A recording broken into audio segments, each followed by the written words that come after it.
Buenas tardes, buenas noches, más bien.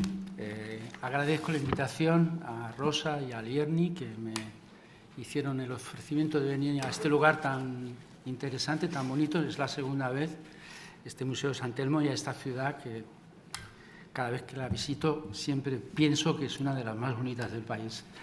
Entonces, muy agradecido a presentar este trabajo. En realidad presento algunas puntuaciones sobre un largo trabajo de investigación y experiencia clínica sobre el tratamiento del dolor que se inició, en realidad he dedicado casi media vida a esto, o un poco más de media vida en realidad.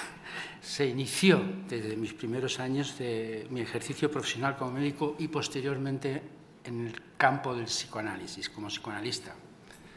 Se trata de una investigación en la encrucijada del campo de la medicina, la filosofía, la historia de la ciencia y el psicoanálisis como clínica, como práctica clínica, para dar cuenta del lugar donde se produce el dolor entre el cuerpo y el alma, entre el soma y la psique. Un lugar íntimo y estimo que es necesario explorar. La complejidad de la experiencia del dolor se ha planteado desde el principio de la historia, entre consideraciones éticas sobre el placer, en la medida en que también puede generar dolor, y consideraciones religiosas, haciendo del dolor el lugar de una palabra salvadora. No voy a entrar en la conferencia en el desarrollo de la historia del dolor desde el punto de vista de la filosofía y del discurso y de otros discursos por razones de tiempo. Voy a dar un poco más la perspectiva desde el punto de vista del discurso del psicoanálisis. Pero he dedicado todo un tiempo de mi vida a esto y no por casualidad. Un largo recorrido ya desde la medicina. Recuerdo un caso, después de iniciarme, recién iniciado, de terminar la especialidad médica, en la que acude a mi consulta una joven actriz aquejada de un intenso dolor de rodilla que le impedía caminar y trabajar, hasta el punto de que ese dolor se iba extendiendo. Es como uno de los casos de Freud, el caso de Isabel Bon de R., acompañado de fatiga, cansancio, etc. El dolor se iba extendiendo por su cuerpo y sentía un gran cansancio. Una vez realizadas las exploraciones y pruebas adecuadas e informada a la paciente de que no se había encontrado causa que justificara su dolor, me contestó que no sabía qué hacer con el insomnio, que también padecía desde hace varios meses. Este es un caso del tiempo de mi práctica médica, en los inicios de mi práctica médica. Al preguntarle por lo que le había pasado, me contestó que había fallecido su padre, pero que ella había sido la fuerte de la familia y que se había encargado de todos los asuntos. Le sugerí la necesidad de hablar de esta cuestión y de considerar que tal vez sí había alguna relación. Si ella no hablaba, quizá lo estaba haciendo su cuerpo. Este planteamiento tan elemental, que remite, en fin, al tema que desde entonces estoy trabajando, fue entendido rápidamente por la paciente, lo que le permitió hacer un despliegue de las coordenadas de la aparición del dolor y de los otros síntomas, abriendo la posibilidad de que ella se hiciera cargo de lo que estaba pasándole. Contestó que hacía 3 años, además, había fallecido su hermana y que esto había coincidido con la noticia de que su hermano estaba enfermo por una enfermedad por VIH, que en aquella época era una enfermedad grave. En ese momento, a ella se le cayó el pelo, hasta casi quedarse calva, lo cual no es un síntoma cualquiera para una actriz que era su profesión. Su imagen se vio seriamente dañada ante el encuentro con algo insoportable en su experiencia de la vida, sin que tampoco pudiera en ese momento hacer el duelo de forma adecuada. En esta ocasión, es decir, 3 años antes, ella había desarrollado un fenómeno psicosomático la calvicie. Posteriormente, con el dolor de rodilla que se iba extendiendo progresivamente por su cuerpo, podríamos decir que estaba haciendo un síntoma sin lesión corporal, pero que le ocasionaba una gran incapacidad. Fue necesario el trabajo de elaboración del duelo para que el síntoma cediese allí donde los analgésicos no habían demostrado eficacia alguna. ¿Cómo poder explicar esto? Esta experiencia. Hay muchas o algunas teorías en la medicina sobre este caso y sobre otros, pero en el fondo sabemos muy poco. En estas misteriosas penumbras del cuerpo que habla, del sujeto que sufre, de sus síntomas, de los síntomas dolorosos, aquellos que habitan esta frontera entre el organismo y la subjetividad y el lenguaje, es difícil orientarse. No hay una ley que nos permita comprender todo lo que sucede. Lacan dio un nombre a esto, lo llamó aquello que escapa a la comprensión, lo real. También habló, al final de su enseñanza, de los misterios del cuerpo hablante. Y digo esto, empiezo por un concepto que desde el discurso del psicoanálisis es muy complejo, lo estoy tratando de presentar de una manera sencilla, porque en el fondo en esta clínica estamos hablando del dolor crónico o estos dolores o estas experiencias dolorosas donde no hay una causa médica conocida, por supuesto. No estamos hablando de aquellos dolores agudos o causados por una enfermedad crónica o oncológica en los cuales la medicina dispone de tratamientos muy eficaces. Estamos hablando de estos dolores del alma, del cuerpo, donde la ciencia se encuentra con un límite y donde el sujeto está convocado. Y el psicoanálisis opera, y por eso he introducido este concepto de lo real, sabiendo que en estos casos siempre habrá un agujero en la comprensión y en la clínica de la que se trata para estos pacientes. Es decir, es parte de la estructura del ser hablante, este agujero, y sobre esta falla en la estructura hay que saber hacer. Eso quiere decir que el psicoanálisis se orienta por una clínica en la que ese agujero en el saber no le impide, al mismo tiempo, tratar lo imposible de soportar para este sujeto que sufre de la experiencia del dolor. Lo imposible de soportar también es susceptible de ser tratado con la experiencia de la palabra, y esta es la apuesta del psicoanálisis. En el caso del dolor crónico, la afirmación de que no hay enfermedades sino pacientes que las padecen es doblemente importante. La fibromialgia no es una entidad homogénea, se trata de una afección compleja que provoca graves deficiencias corporales y grandes sufrimientos. Jacques Alain Miller habla de cuerpos embrollados, porque no es solamente el dolor, sino que hay padecimientos corporales añadidos, en algunos casos muy importantes. Y en la civilización actual, caracterizada por el rechazo al saber y a los ideales de la cultura y de las palabras,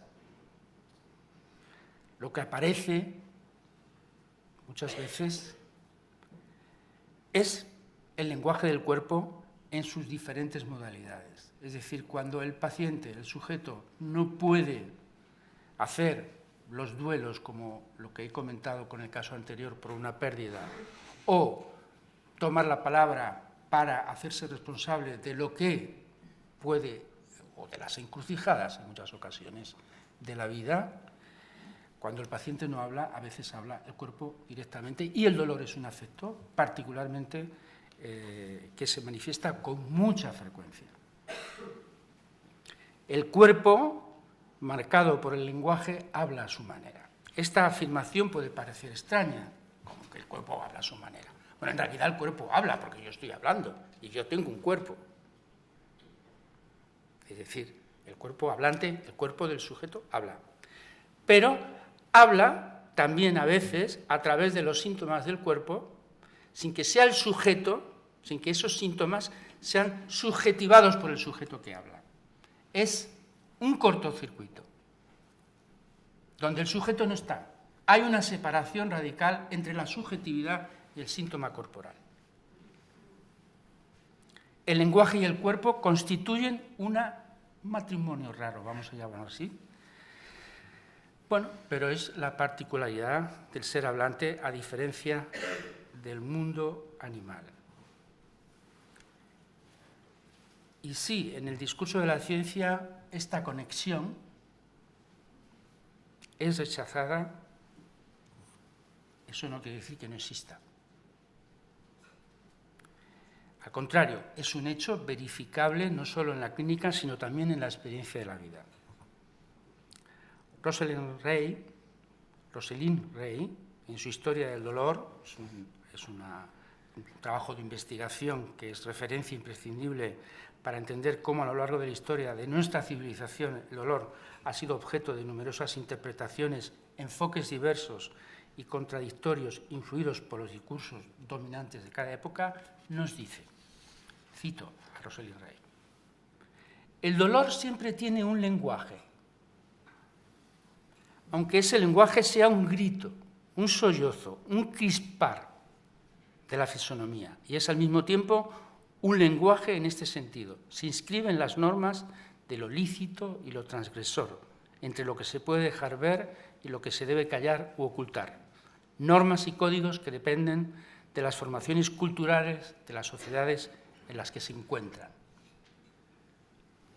Algunos autores prefieren distinguir entre el dolor y el sufrimiento, atribuyendo al sufrimiento al plano psíquico, dolor psíquico, y el dolor a lo que se experimenta en el cuerpo, dolor corporal.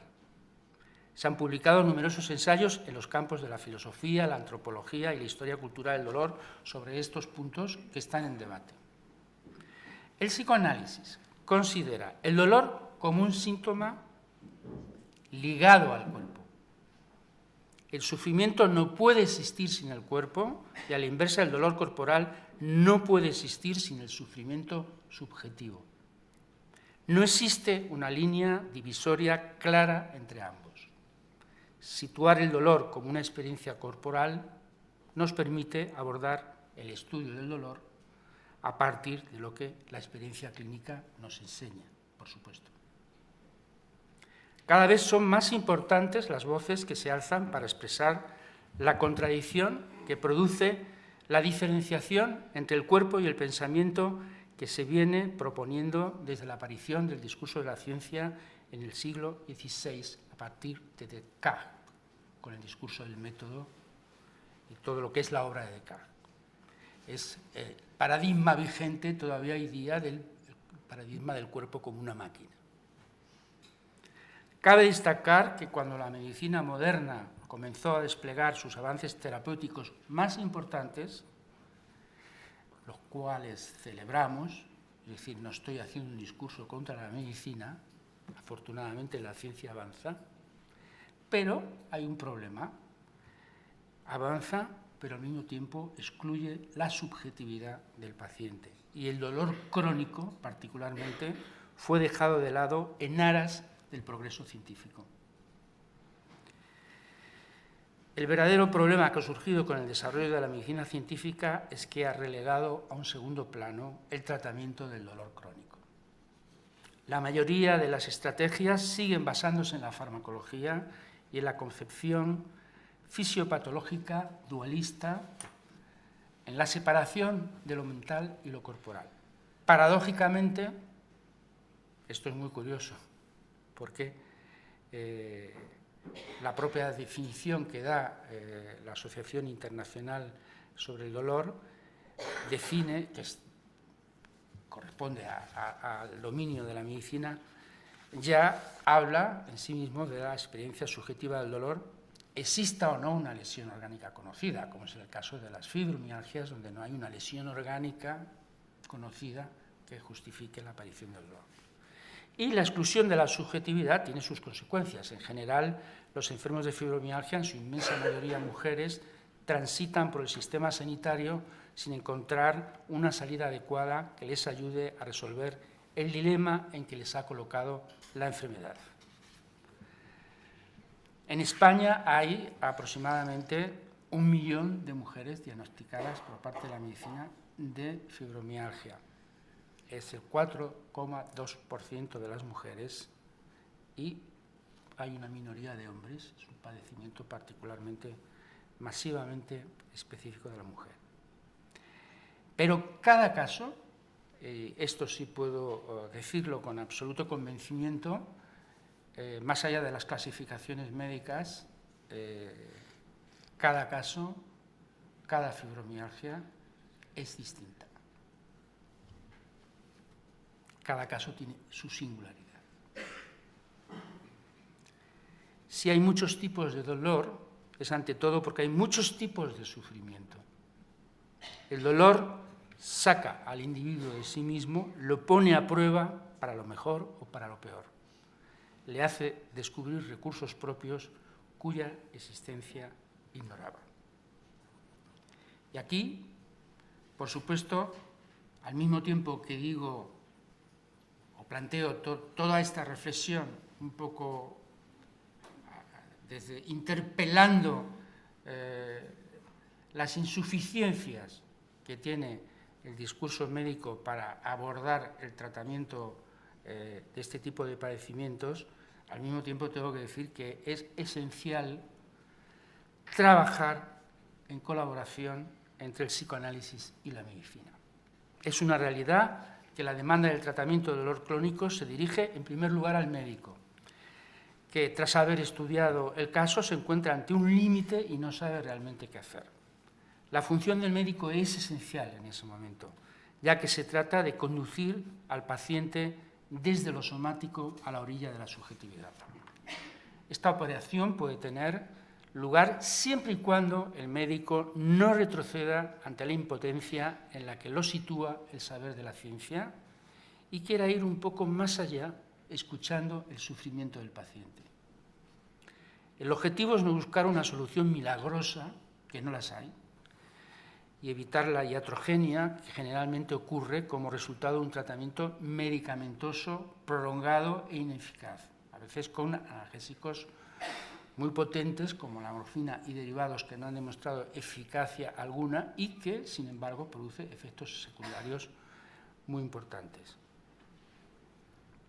En esta articulación posible entre el psicoanálisis y la medicina, el psicoanálisis da a la medicina una oportunidad de avanzar y, al mismo tiempo, en esta clínica, el psicoanálisis necesita de la intervención del médico, dado el gran número de perturbaciones corporales que se producen. Es decir, va acompañado el dolor de muchos otros padecimientos de tipo respiratorio, digestivo, es decir, cuerpo embrollado, en los casos más graves, no todos los casos son iguales, que precisan un soporte médico importante. Entonces, en esta clínica se abre la posibilidad de una alianza de dos discursos, el analítico y el científico. La pertinencia de la terapia por la palabra en los casos de dolor crónico es, sin embargo, universalmente aceptada, incluso desde el punto de vista médico. Y esa fue la gran aportación de Freud.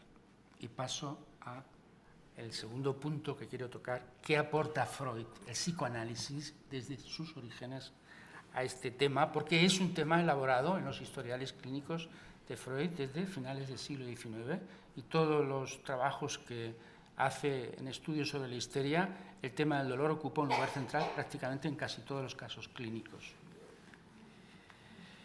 En este aspecto, donde las aportaciones del psicoanálisis a partir de Freud pueden considerarse fundamentales en la medida en que el abordaje de la concepción del cuerpo y las enfermedades introduce una subversión en la concepción corpórea del dolor. En 1895, Freud publica el caso de Isabel de R., que no voy a detenerme en él, pero si alguien tiene interés en preguntar, podemos conversar después, en el que se refería a una paciente con un reumatismo muscular crónico. En aquella época no había todavía este diagnóstico de fibromialgia, pero sería una fibromialgia del siglo XXI. Y en ese historial es un historial además detallado, pormenorizado, donde da cuenta Freud de la cura de esta paciente. Y él partió del hecho de que la disociación establecida en el campo de la medicina entre lo psíquico y lo somático era errónea. Freud propone, a partir de ahí, en sus trabajos, en su obra, además, una articulación basada en el concepto de pulsión y en los desequilibrios que se establecen para dar lugar a la experiencia dolorosa. Lo trata en diferentes textos de manera sistemática. Desde esta perspectiva, podemos considerar el dolor crónico de causa no orgánica como una experiencia subjetiva, como una manifestación de los lenguajes del cuerpo. Para el psicoanálisis, el cuerpo habla a su manera, a veces de forma desgarrada, y podemos considerar este síntoma como un decir, como un goce o como un soporte que cumple una función en la articulación del aparato psíquico y del cuerpo. La palabra tiene un lugar en la clínica, allí donde el saber médico no alcanza. Freud llamó la atención sobre el riesgo que suponía para la clínica médica abandonar el poder de la palabra. Buscaba un método que hiciera uso del poder ancestral de la medicina, que tuviera en cuenta lo que existía, aunque la ciencia no pudiera explicarlo, y con el mismo rigor que la ciencia intentara un posible tratamiento de los síntomas. En aquellas épocas, además, el conocimiento del discurso de la ciencia era, como decir, en comparación con la actualidad, estábamos en los orígenes. La medicina moderna, podemos hablar de la segunda parte del siglo XX, aquí estamos hablando de finales del siglo XIX. Pero Freud veía en el médico una figura que, al margen de la ciencia, podía hacerse cargo de esa parte esencial que la ciencia no cubre. Él sostenía que allí donde la ciencia se detiene, el médico debe continuar, y esta es una posición constante para Freud. Donde se detiene el poder de la ciencia, comienza, él decía, la dedicación del sabio.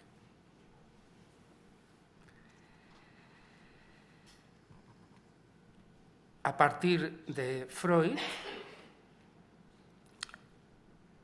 el psicoanálisis se orienta, y con más razón, en el caso de la experiencia dolorosa, por el poder de la palabra. La palabra, que puede ser fuente de dolor como un veneno, y esto lo sabemos, las palabras duelen, y al mismo tiempo el antídoto para curarlo. Es lo que constatamos en la experiencia clínica. Farmacón es un término griego antiguo que tiene un significado complejo y multifacético. Originalmente, farmacón puede traducirse como medicina, droga, remedio o veneno. Esta ambigüedad en el significado refleja la dualidad intrínseca del término. Algo que puede curar también puede dañar, dependiendo del contexto y de la dosis.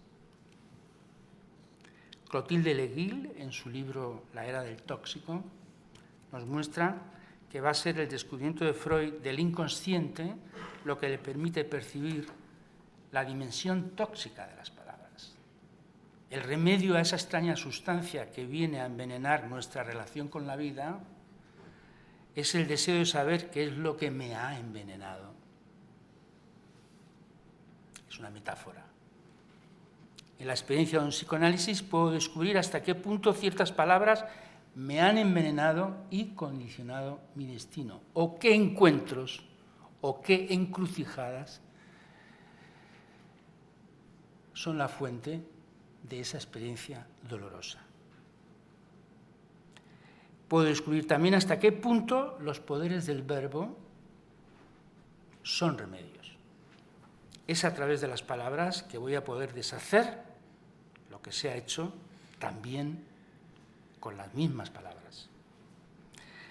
En una entrevista a Jacques-Alain Miller, psicoanalista en París, fundador de la Asociación Mundial de Psicoanálisis, publicada en Le Point Magazine, que es una revista francesa, en el 2005, hacen varias preguntas.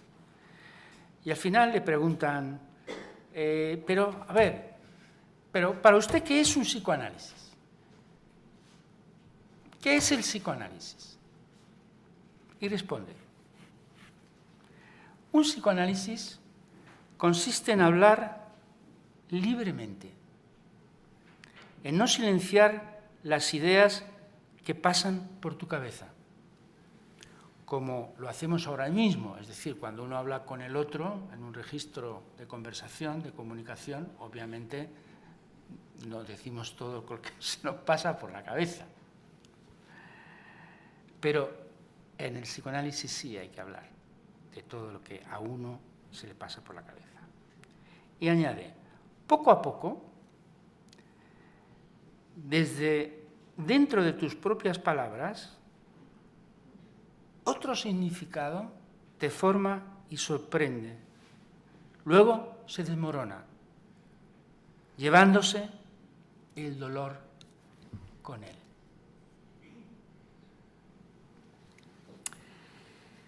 Tercer punto, voy a contar un testimonio que es, lo recomiendo, el libro apareció en francés, el título es Prière de ne pas abuser, pero en castellano se ha publicado como No abusarás, no recuerdo exactamente la editorial, es el testimonio reciente, porque es del 2000, se publicó en el 2021.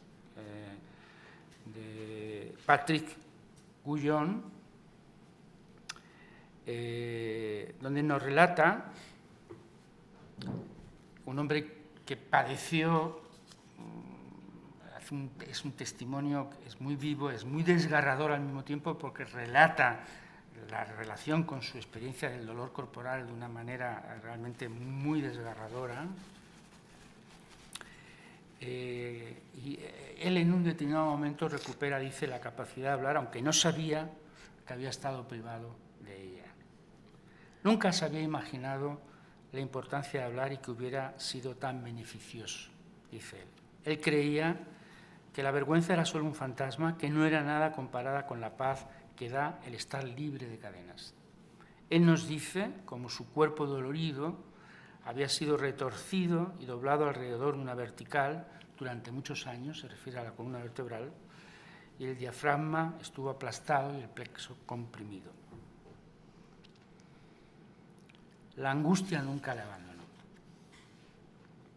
Es un hombre que desde la adolescencia padeció síntomas corporales que fueron tratados en diferentes momentos por todos los medios terapéuticos conocidos del lado del discurso de la ciencia, fisioterapias, etc., con mejorías, recaídas. Y en 2015, en otoño de 2015, tuvo que ser trasladado de urgencia al hospital con una hernia cervical aguda. El examen confirmó la presencia de 2 hernias, se sumaban a otras 2 en la región lumbar. El médico le recetó grandes cantidades de antiinflamatorios analgésicos potentes. El farmacéutico, dado la prescripción que conocía, no quiso ni dispensárselo, sin llamar por teléfono para comprobar que no se habían exagerado las dosis. El tratamiento apenas surtió efecto, el dolor se extendió, unas semanas más tarde se cayó en la calle, el cuerpo se negaba a moverse. Consultó a su médico de cabecera, que quedó perplejo, pensando que se trataba de una enfermedad crónica. Entonces el médico le dijo, cito, «Estás anestesiado, tu cuerpo te protege antes de la ruptura. Recibí estas palabras como si me golpearan en el estómago. Eso es exactamente lo que era. Yo lo sabía sin comprender de qué se trataba. No respondí nada, pero me di cuenta de que estaba aturdido. Llevo varios años cancelando clases y aplazando reuniones. Tenía miedo a viajes largos, es decir, tenía una incapacidad enorme.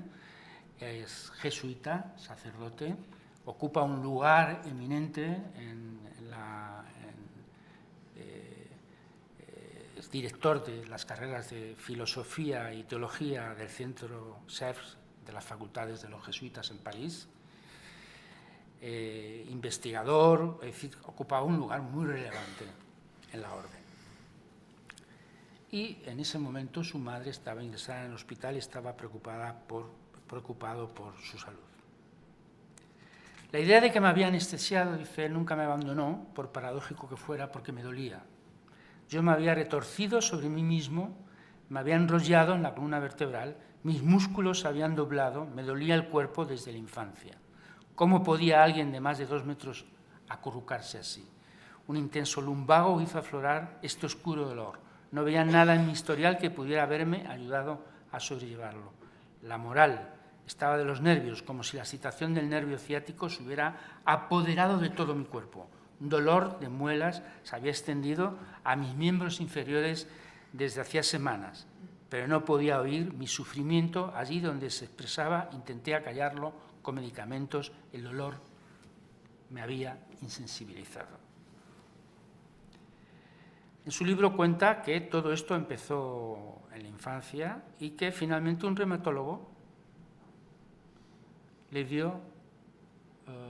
miró y dice, el reumatólogo se apartó de su ordenador, donde tomaba notas. Antes de examinarme, me escuchó. Auscultare, latín, escuchar. Yo finalmente podría hablar.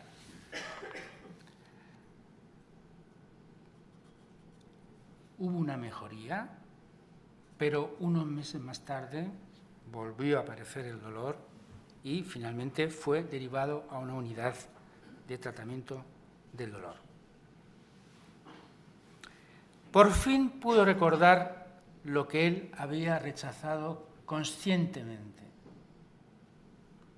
Nos relata, durante muchos meses, la vergüenza de haber sido mancillado se me pegó a la piel.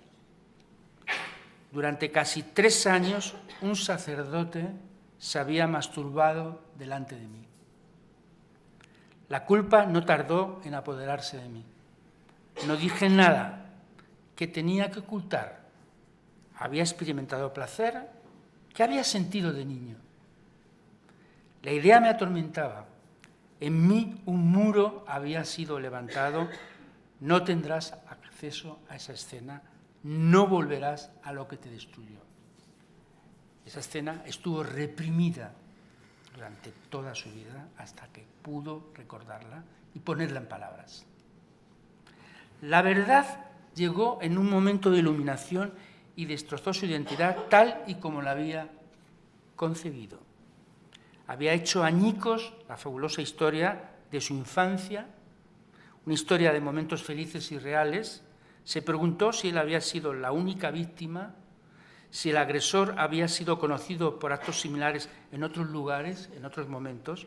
Finalmente pudo comprobar que ese sacerdote era conocido por sus agresiones y abusos. Decidió escribir al obispo de Verdún para denunciar a este cura pederasta de su diócesis.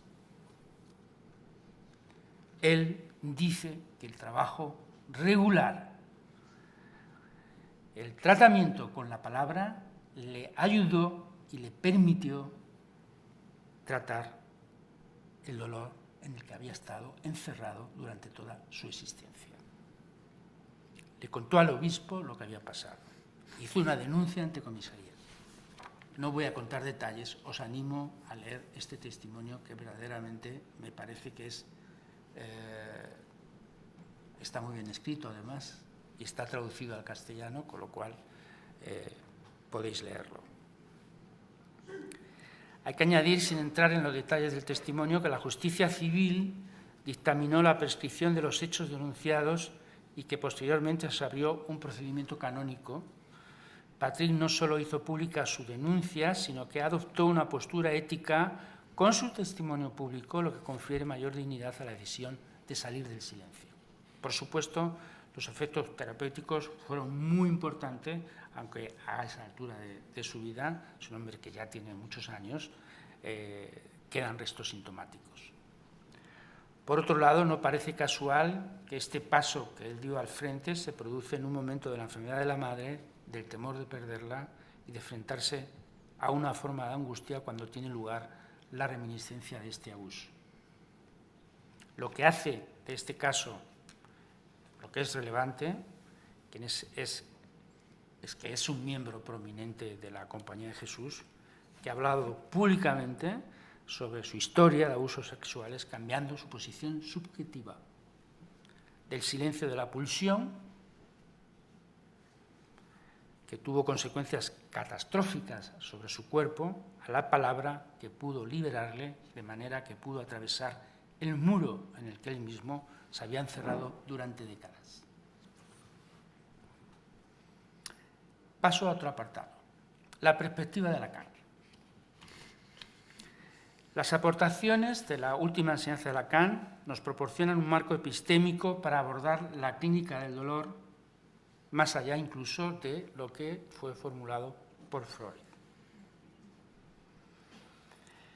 El dolor se experimenta en el cuerpo como un goce cuya función hay que dilucidar en una clínica de caso por caso. Aquí hay que aclarar que cuando hablamos del goce en el sentido lacaniano, del psicoanálisis de orientación lacaniana, no es el sentido de la acepción común del placer, sino todo lo contrario. Es de lo que está más allá del placer. Es decir, hay una cita que voy a leer de Lacan, del año 66, que esclarece mucho este punto.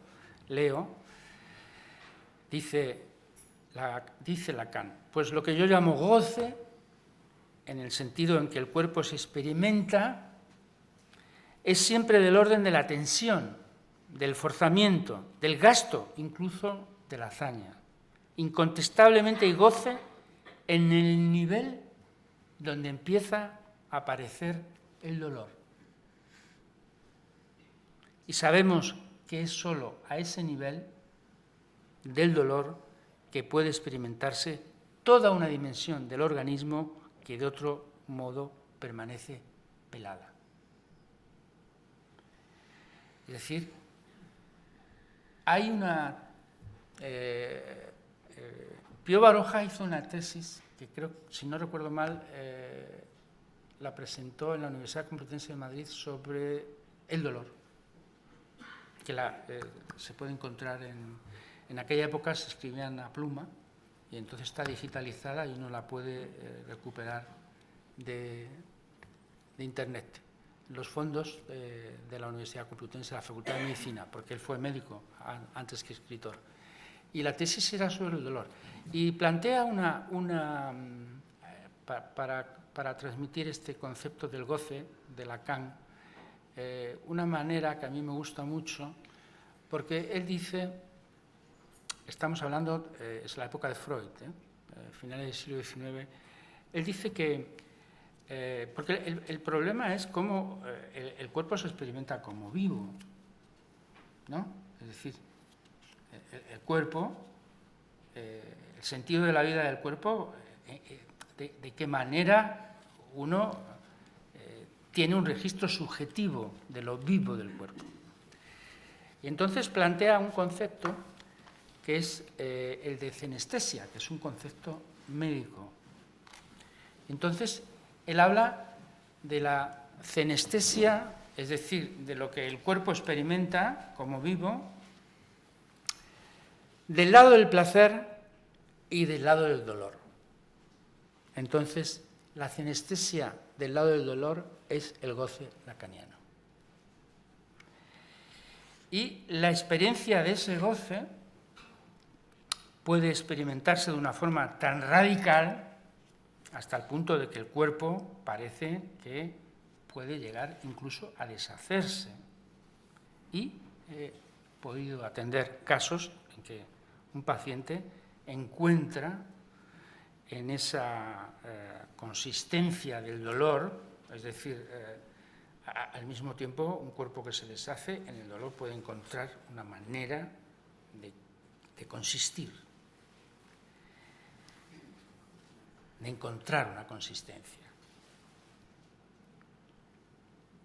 Y el diagnóstico de fibromialgia que la medicina provee a veces puede funcionar incluso como una solución. En la clínica de la fibromialgia hemos constatado que algunas veces la identificación, esto es muy común, de soy fibromialgia, tengo fibromialgia, y la experiencia de un cuerpo doloroso proporcionan un anudamiento que permiten crear un cierto vínculo social incluso. En muchas ocasiones he conocido y he atendido a mujeres que han hecho de su sufrimiento la razón de su existencia, el sentido de sus vidas. Y estas soluciones siempre hay que respetarlas de entrada, por supuesto, no solamente porque tienen también su dignidad, sino porque desde el punto de vista clínico es el punto de partida para encontrar otras soluciones. Pero hace falta tiempo, no es tan automático, esto lleva tiempo. Desde el punto de vista del psicoanálisis, el diagnóstico médico de la fibromialgia y el dolor crónico de causa no conocida puede ser considerado como un sufrimiento complejo y transclínico en el que siempre estará implicada la subjetividad, de alguna manera. La experiencia clínica constata que el síntoma del dolor puede considerarse como un acontecimiento a veces de cuerpo, donde aparecen además fenómenos psicosomáticos, y en unas fronteras que son los límites incluso de la estructura del lenguaje, y en ocasiones incluso puede estar asociado a fenómenos corporales que se presentan incluso dentro de la propia estructura de la psicosis o de la locura. En particular, la fibromialgia es una enfermedad que en las últimas décadas ha adquirido una gran importancia y ha sido muy conocida, además, particularmente porque hay algunas personalidades del mundo del arte, de la cultura, etcétera, que le han dado una dimensión pública importante, y una de ellas es Lady Gaga. No sé si lo conocen ustedes, que está diagnosticada o Sidney O'Connor o Morgan Freeman. En Hollywood ahí parece ser que hay bastante fibromialgia, lo que ha dado a estas patologías, digamos, una mayor visibilidad. Y os recomiendo particularmente un documental que vi hace tiempo, que está dirigido por Chris McCarvel, que es el creador del vídeo sobre el grafitero Bansky Bansky. El documental que cuenta es un testimonio de Lady Gaga. En esta ocasión no he traído casos clínicos propios. He preferido presentaros tanto el testimonio de Patrick como lo de Lady Gaga, porque podéis después ir a verlos, que tienen mucho interés. El documental es Fight Food 2, de 2017, creo que está en Netflix, si no recuerdo mal. Nos muestra a la persona que se esconde tras los semblantes de Lady Gaga, esa que conocemos en el escenario, que es tan impresionante. Yo particularmente, no es un artista que haya llamado poderosamente mi atención, no soy un fanático, no soy un fan de Lady Gaga, pero el documental es muy bueno. Y muestra a la persona que se esconde tras los semblantes en lugares donde el público no está acostumbrado a verla, que es fuera del escenario. El documental nos ofrece su testimonio sobre las circunstancias que rodearon la aparición de su fibromialgia. Arroja luz sobre la vida creativa y artística de una de las mujeres más famosas del planeta y al mismo tiempo nos ofrece un relato desgarrador del sufrimiento de su cuerpo. Tiene un cuerpo que se recompone en el escenario, porque uno no se imagina cuando la ve en el escenario, que puede tener un padecimiento como el que testimonia en el documental.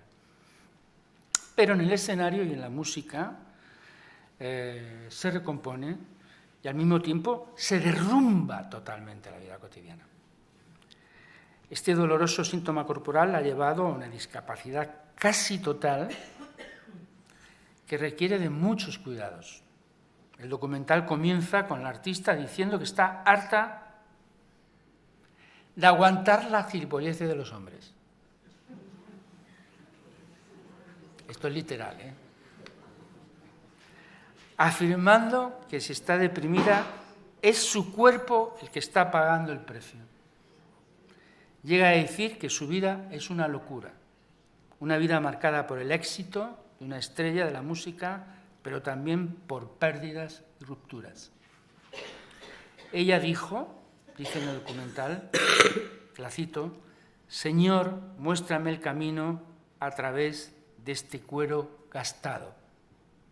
Este cuero gastado es su cuerpo.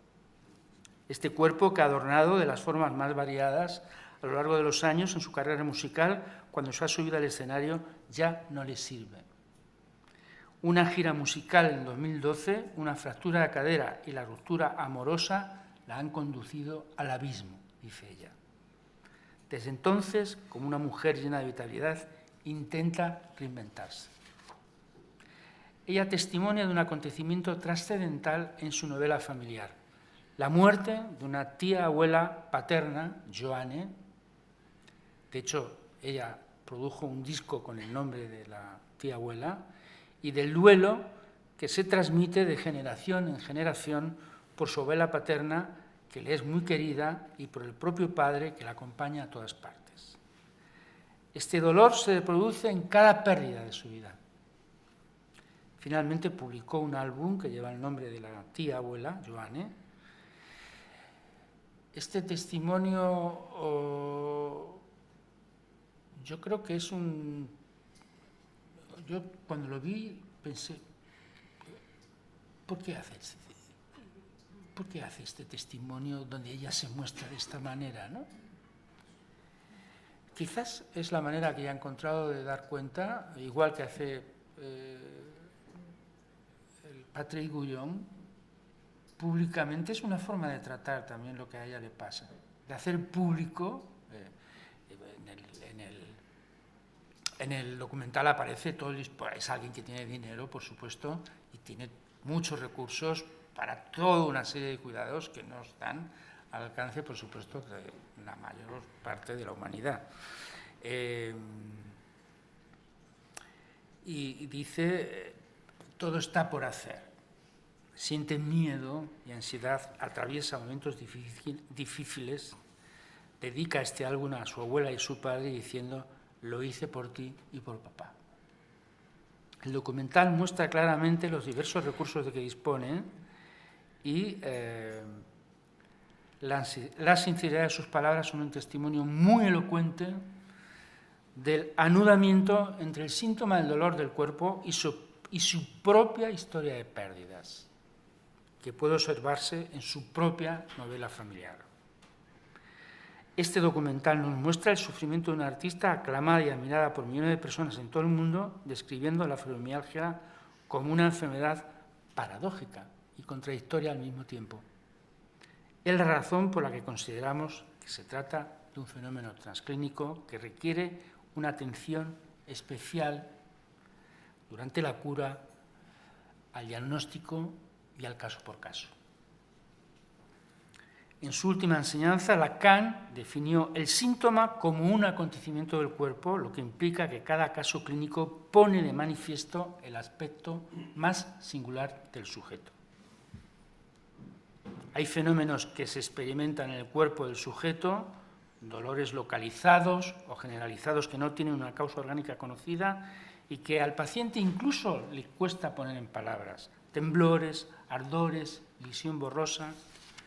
En la experiencia clínica constatamos que estos acontecimientos de cuerpo son de otra naturaleza, siempre a dilucidar, porque la relación de estas experiencias, vamos a decirlo así, en términos de Lacan, de goce, pero en términos de Pío Baroja, cenestésicas, con el sujeto y el registro de lo simbólico no están dilucidadas. La cura consiste en utilizar las herramientas del psicoanálisis para que pueda producirse una cierta localización o una cierta reducción de ese dolor experimentado en el cuerpo a la deriva para que pueda tornarse vivible. Al mismo tiempo, implica para la práctica del psicoanálisis toda una serie de dificultades y problemas que hay que tener en cuenta. En primer lugar, lo que ya comenté antes, que lo específico de esta clínica es la radical separación entre la subjetividad y el dolor.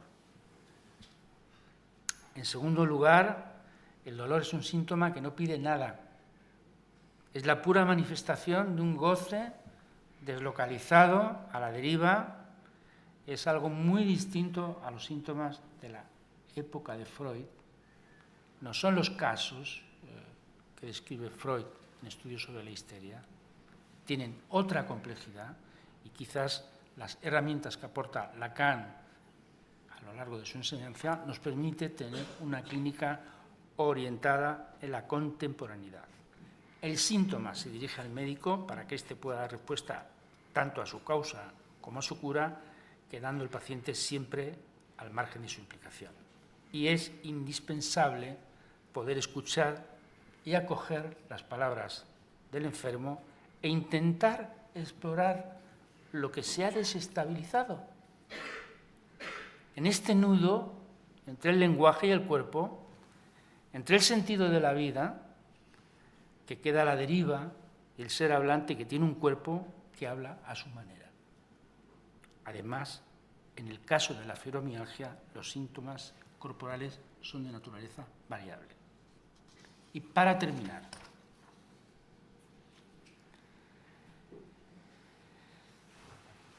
frente al aparente misterio del dolor, no tratado por la medicina contemporánea, resistente a la grata complacencia de los analgésicos, solo el acierto de una pregunta planteada en un determinado momento, no ya al que sufre, el paciente, sino al sujeto que se queja de ello, solo el acierto de un despertar de su curiosidad puede ofrecer al desastre de un sufrimiento tan difuso y amenazador la promesa de una respuesta cuya única solución es ser singular, cuya única ambición es persuadir al paciente de que su dolor es el cortocircuito de un efecto que ya no puede distinguirse de su causa, que su dolor es el resultado de este cortocircuito que no permite al paciente dolorido creer en su síntoma.